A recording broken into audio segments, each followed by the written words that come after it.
So Nixon, at the time when he did it, okay, did he have enough intel about this country, or was China an innocent nation to like, listen, I think this can be a good opportunity for the country? What would you say about that? Look, at the time, China was a backwater, and we were concerned about the Soviet Union. So the whole point of Nixon going to China was really to take down the Soviet Union. So at the time, it made strategic sense. What didn't make sense is that fast forward from 1972 to 1989, and you have Tiananmen Square.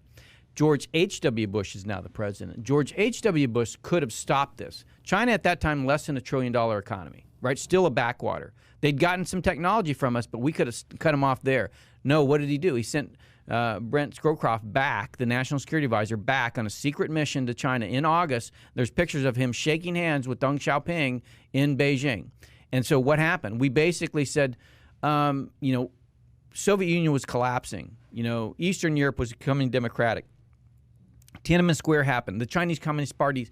So what they did, the party leadership, and this is revealed in documents called the Tiananmen Papers. So what happened was the Communist Party leadership got together. They've been studying what's going on with the Soviet Union, glasnost, perestroika, and they're saying, we don't like it, but we don't like this, and we're seeing the collapse of the Soviet Union, and we don't want that to happen to us. So there's three things that they come to the conclusion in this enclave. And there's in the Tiananmen Papers is really speeches that they're giving, like Communist Party leadership is giving to each other at Zhongnanhai, which is kind of their leadership enclave. And they say three things. One, they say Tiananmen is not about our students. Tiananmen, the Americans caused this. The Americans are causing the uprising in Tiananmen, which was totally bullshit. Number two, we need the Americans. We need technology, we need innovation, we need talent, and we need, most importantly, we need capital. We need money. And so we have to stay open to them, but we can't allow democracy or democratic ideas to come into the country. So we have to build a system to prevent that. And number three, if the party ever becomes separated from the people, that we will lose. So from June 4th, 1989 on, the party makes a pivot, and we basically keep playing the same game, even though the Soviet Union is disintegrating. So at that point is really where I say we made a big mistake. It's not Nixon. Now, who profited from that trip in 1972? Kissinger did. And Kissinger has long been the voice to American presidents about how to deal with China. Go look at how much money Kissinger has made from the Chinese Communist Party. And then you'll start to understand. How much? Millions. In what ways? He gets access to the White House. Is he saying feedback that benefits America long term, or is he giving feedback on? So, and this is the way the party does it. Just like I said, she goes to Davos. He's carrying the message of the party to the president. Right. So if you deal with the Chinese in this way, they'll be much easier to deal with. Right. So wow. let me give you an example.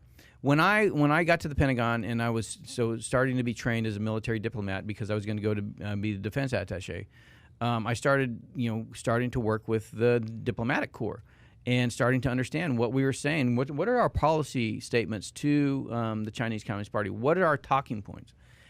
And I also had to work with the People's Liberation Army, which is the Chinese Communist Party's armed military. And I'm talking to the PLA guys, and then I'm talking to my own diplomats. And I'm talking to the PLA guys, and I'm talking to my own diplomats. And I'm like, these guys are saying the same thing these guys are. Why are these guys saying why aren't these guys saying something different? And that's when I realized that the Chinese Communist Party had basically captured the narrative. And so the way they do that is by using academics in the United States who are considered Chinese experts to deliver the talking points of the Chinese Communist Party.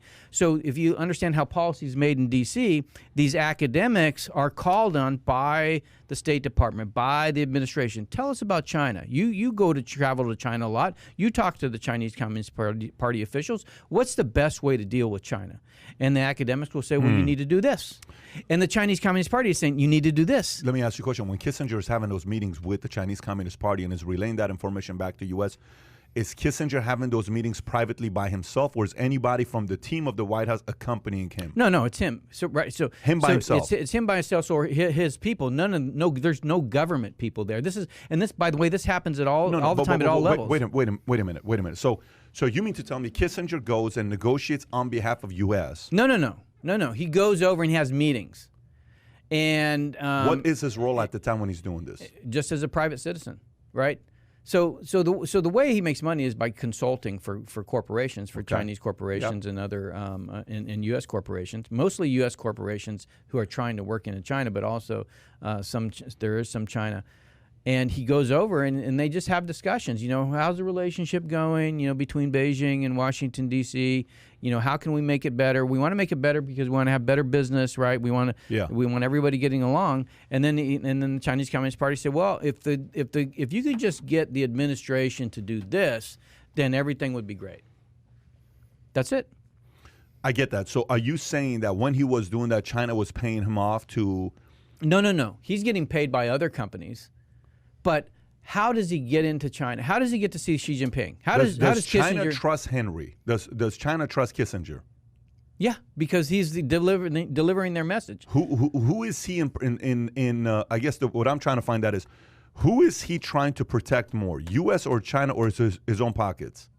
Well, I mean, you'd have to ask him, but I would say he's in this. Is Kissinger still alive? So he is. So this is a conversation me and my wife had. Like, okay, I'm going to take this path, and I'm going to be very clear about who I am and what I stand for, and that's one path.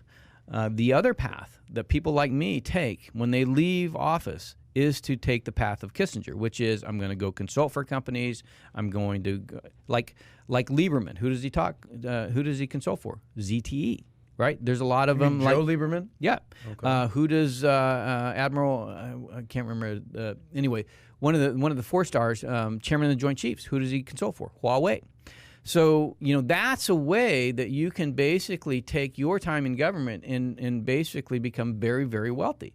And that is how, for the most part, the last 30 years are people senior leaders leaving the U.S. government. Yeah. 4 stars, State Department officials.